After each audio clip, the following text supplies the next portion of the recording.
Hello, my YouTube and Facebook family. How you doing? How you doing?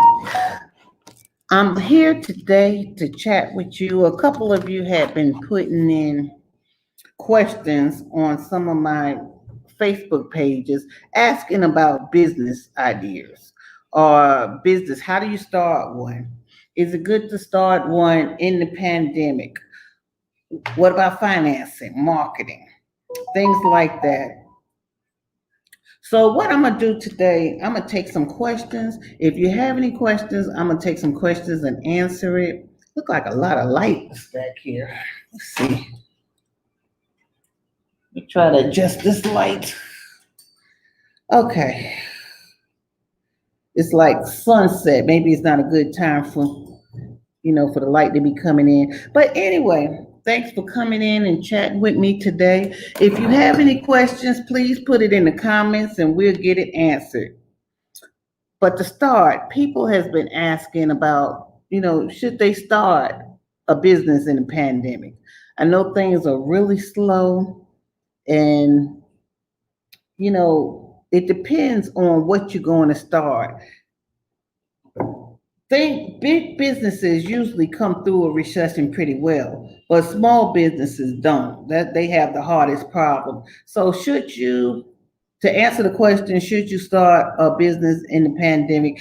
It depends if you have a service or a product that people really need in the pandemic, that's better. Like for instance, cleaning. If you have a business doing cleaning, people are sterilizing, because of the coronavirus, and companies are getting offices sterilized. You hear about the schools. As soon as somebody get tested for the coronavirus, they have to go get the school, the classrooms and everything cleaned and sterilized. So if you're going to do a cleaning business, yes, it's smart to start it right now because that's pretty much on and popping. Now, if you do selling clothes, it's not really a big demand in clothing right now because of the fact that we're not going anywhere. And more than likely, people working at home is not wearing clothes. I'm not wearing that many clothes because I'm working at home. Retail is a business I wouldn't start in the pandemic. Now, if you already starting, it's good to be online because I was an online shopper before the pandemic, but now, I mean, everything is online. Even if you have a Zoom baby shower or a Zoom graduation or a Zoom housewarming, it's so easy just to look online, put it in, send it to the address because most of them have free shipping, and you know you're going on your way. Sorry about moving this. I got to get adjusted. So, like I say, starting a business in a pandemic depends, but it's a good planning time. It's a good planning time if you need to plan to get yourself together. If you're going to get a business plan, now is the time to start. And like I said, if you have any questions, please put it in the comments and I will answer it. Let me write that. Now, as far as getting marketing for your business, right now is online. Like I said, online is popping. So if you know how to use Instagram, Facebook is okay. They have promotions and things like that. Your online tools is going to be your best marketer. Word of mouth is okay, but your online, if you know how to work the online social media, that's the best marketing tool you could use during the pandemic. Okay.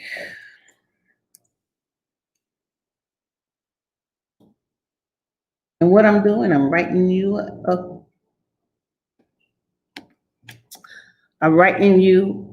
a banner so you could ask some questions. So please ask, and I will be glad to answer. Another question that someone had a while back when I was reading, what we're going to talk about. They asked about credit. How do you erase things quickly off your credit. Now, we seen a lot of people advertising, hire me or pay this money and we'll get your credit straightened up. But in reality, you can get your own credit straightened up because there's no quick fire way. I mean, definitely you have to, try to pay your bills. Also, the creditors that, check the three credit bureaus that you have and see what's on your credit. First of all, that's the first step. It's three credit bureaus. You need to check with all three of them because sometimes what's on two of them may not be on one of them, and you never know what's gonna pop up. But if you feel something is wrong on your credit, you need to write that company and get a letter from them saying that that bill has already been paid or it's been over 7 years, and and that's supposed to disappear anyways, according to what it is. But things like that is what's going to get your credit straightened up. Now, when people offer you these quick fire way to get your credit straightened up, that's not true. Now, you could establish credit by getting credit card bills. It's kind of tricky, and I said this before. The only way you could get credit is going in debt. You have to get some kind of debt and pay your bills on time to get credit, but you can't pay your bills off because that's not giving you any credit. It's kind of like a oxymoron. They want you to be in debt to prove that you could actually pay your debt, and that's what rises your credit score up. And when you apply for different credit cards or have people check your credit, that's going to push your credit down. So you don't want to do that unless you for sure you're buying something and it's going to be a one-time pop. They're going to check that credit and that's it. But you don't want a whole bunch of people checking your credit because that brings down your credit score. So I hope I answered that question. Another question that you probably have: do you need a business plan to start a business? The answer, it depends on what kind of business you're talking about. Are you looking for financing? Are you going to take this to like a bank to say, I need some money? If you do, yes, you need a business plan. A business plan is good anyway, just to get your thoughts out on paper, just to analyze who's your market, how you going to run the business. It's like a analysis on the strength of the business, the weakness. It's like a SWOT analysis: strength, weakness. You're analyzing and your threats. What this pandemic is like a threat. It's like what's gonna hamper my business. If you put that out on paper, you can see it much better. So most of the time you do want some kind of business plan, even if not a formal business plan. But if you go into a bank and need some funding, or you trying to get a grant or something out there, yes, you need a business plan. And business plans they kind of in depth, but they have software out here that can help you with your business plan, or you could go to the Small Business Bureau to try to get, a mentor to help you with your business plan. But a business plan is good to get. But if you're having a small business, like a small online business or something that you're making passive income, and passive income is something that you're doing, just bringing a stream of income in, and you're really not doing a lot of technical stuff about it. Like, for instance, if I'm selling clothes or I'm selling shoes on Poshmark or Etsy or something, I don't need a business plan to do that. All you need to do is see how their platform is set up, take your pictures, mail it off. Usually they have a way that you could exchange money, and that's it. So you don't need a business plan for something like that. So it really depends on how you're going to get it financed and what kind of business you're going into. I had a children's entertainment business a while back, and I started that business. I mean, this was back in the day, pandemic, but I started that business just by, I had a skill, and I just went and, nowadays it's different, but I just start putting out flyers. I mean, just flyers. You just make, copy flyers, putting out flyers. I went to it was a children entertainment place. So I went to daycares, who was my market. So I went to daycares, schools with schools with little kids, um, different places that I figure that's where my market's at. And I put out flyers and people start calling. When people start calling, then it was word of mouth. And back then social media wasn't as it is now, but it just kind of took off. Did I have a business plan? No. I didn't even have no money. I started that business with probably $150, if that. And that was just me. And then from there, it grew and grew and grew. So that's why I said sometimes you don't need a business plan. You could just have the idea in your head and expand like that. But these days, to open a brick and mortar business, I mean, if it was me personally, I would wait on that because people, we just don't know how long this pandemic is going to last, and people are not shopping.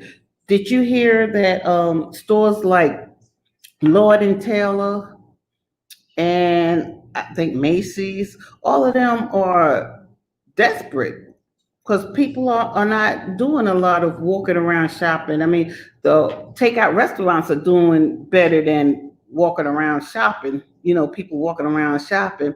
But, if you get your rent pretty cheap and, it's just unquestionable times, we going into the fall, it may get worse. It may get worse. We may be on lockdown again, and I don't know if you're going to have a good landlord that if you rent a brick and mortar place that they're going to say, okay, well, we'll let you out your lease. I mean, that would be a nice thing to do, but you may be obligated to fulfill that lease when you're not having any business. So, like I said, if you are thinking about doing a brick and mortar business, I just will hold off unless you got online sales that's going with that. Online is really the way to go. So so much for that. Now, if you're gonna have a business, it behooves you. I mean, a lot of us go out here and just now, like I say, if you're gonna have passive income, that's fine. But it behooves you to go get a business license. It's not hard to get. I haven't checked lately, but probably $150, and that makes your business legal. All these other sidekick businesses that people want to claim on taxes, if the IRS really audit you and you're saying that, oh, I sell clothes online and I make such a amount. I mean, that's really a illegal business. It really is. So not only a business license come in good for that, it's also tax breaks you could write off, you know, about this computer, getting a computer, or just having part of your home as your office. It's plenty of things you could write off, but if you really could write it off only if you have a business license and a legit business. I mean, people put it on their taxes, but like I say, if you ever get audited, it's just worth your while just to do things the right way and go get a business license. Like I say, it doesn't cost that much, and there's no reason why you shouldn't. Whether you need a EIN number or use your social security number for things that you pay for wholesale, that's up to you because it's different kind of businesses that you could open up. Some of it's LLC. You could be independent, a sole owner. You could establish a corporation. So it depends on That's when you need a EIN number compared to using your social security number. It's best to keep your business separate and your personal separate. Don't ever start a business thinking that, okay, I'm gonna live off these profits, because that's not gonna work. Most of the time, it takes at least, and I'm saying I'm not talking about a passive business. You just getting a stream of income here and there, and it's extra. You ain't living off it. But if you have a big bona fide business, like say if I franchise a Burger King or something, you don't want to count the profits from that for your living expenses, because it ain't gonna work. Most of the time, most people have to put whatever they make back into the business at least about a good 3 to 5 years before they start seeing profits that they could just take it and put it in their pocket and go on. It's not realistic to just don't have a job and say, okay, well, I'm gonna have this online business and that's gonna pay my bills. No, it's not gonna pay your bills. You have to have two separate pots that you're living in. You have to have something secure to pay your food, shelter, and everything that you're living with, and something to put in your business to make your business grow, because you don't want your business stagnant. You need to put money back into your business. And while I'm saying that, I'm going to talk particularly about businesses that you go into, and this is mostly restaurants, or some kind of, so let's say any business, because most of our business fail because of poor customer service. Customer service means a lot. People will come back to you because the way you make them feel. That's a Maya Angelou poem, but it's true. People will come back to you the way you make them feel, and if you're dependable and trustworthy. If you out here overpricing your stuff, and I don't say anything about people's prices, and that's another question I had on a Facebook page about pricing. When you price your stuff, most of the time you price it, especially if it's something that you made, you usually, give it an up cost of 3 times of the price that it took you to make your item. 3 times is usually the standard upcharge. Now, when you start going higher, sometimes you may have to go higher. Say you renting a business in Buckhead, or you downtown or somewhere that, you have other expenses and you offering other things. Okay, you may have to offer your stuff at a little bit higher price. And that's okay. You have to know who your market is. But if you just go and just because someone live a certain place or someone dress a certain place, or you think somebody got some money, and you just upcharge your product or service just because you think that, you're gonna lose money. You're gonna lose money. There's nothing wrong with you charging what you're worth.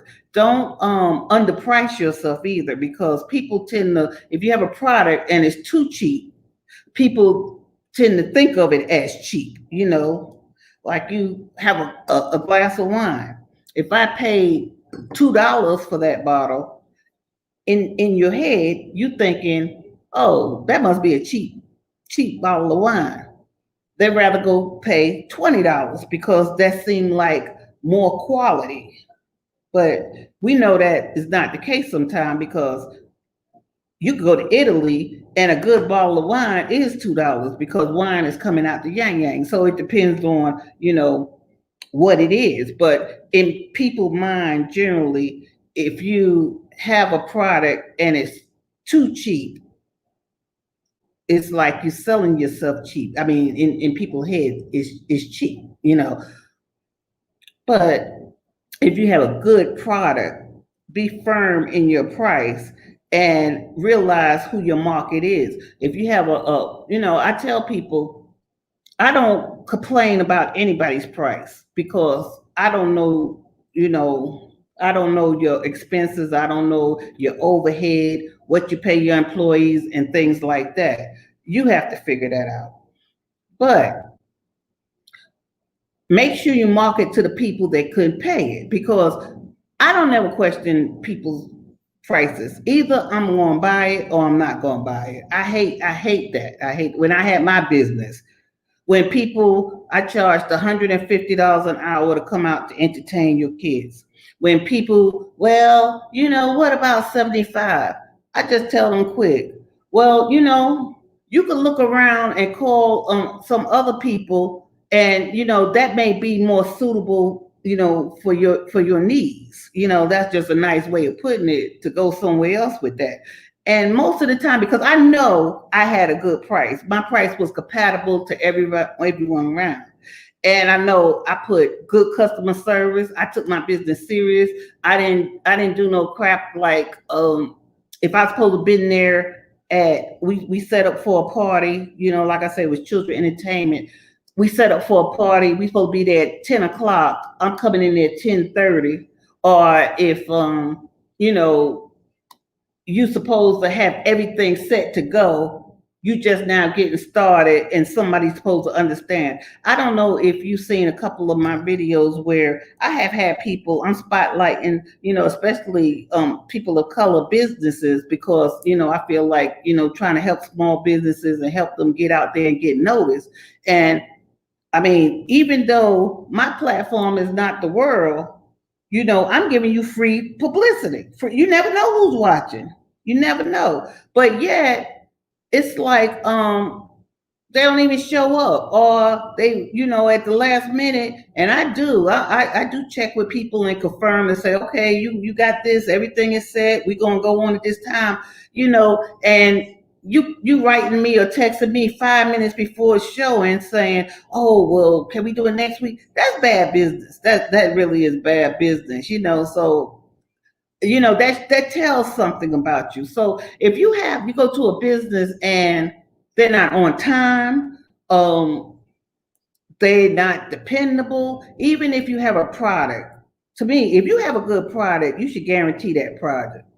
That product should not like either be tearing up in 1 or 2 days, or when you see places that says no refunds no matter what, or no money back no matter what, I don't care what it is, I don't shop there, because I feel like if you're confident in your product and it's a good product, you shouldn't be scared of. Now I know it's a lot of people out here that scam.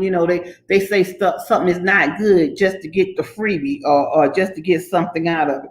Sometimes you have to work them things out, but that's the beast of having a business. You got some bad apples that's gonna use your service, and just because they want it free, they're gonna complain, or they're gonna say, well, this happened and that happened, when it didn't happen. Like I said, that's just part of the beast. You just gotta work with that and weed those people out. But don't undersell yourself, and be professional. If you be professional and provide good customer service, you're gonna grow your business. You definitely gonna grow your business, and don't undercut yourself. Stick to if you got a good quality price and a good quality service or product, stick to that, because once it kick off and you hit that market that you want to hit, because certain things is not for certain people. If you can't afford, if you can't afford like a bottle of wine, and you got people saying, well, why is that bottle of wine? They just need to go find a bottle of wine that's within their price range. Don't undercut yours. If you know the quality that you have and it's worth that, then you stick with it, because sooner or later somebody's going to taste it and realize the value of your product, and they're willing to pay that. And that's the market you want right there. That's the market you want. Okay, so if I don't have any more questions or things that I could think of, I had put on Facebook earlier that if anybody had questions to write about it. I answered some of them that I could remember, and I invited people to come on to YouTube and ask questions, as you see. So I can't think of anything, but this is my Sunday where I usually do podcast about businesses and, just informational things like that. So if you have anything that comes up that you would like to come on and chat with Cece about, just hit me up by email, need to trust a friend, no spaces at Gmail, and we could make that a topic to talk about. In the meantime, stay safe and have a good week. Goodbye. Thanks for chatting with Cece.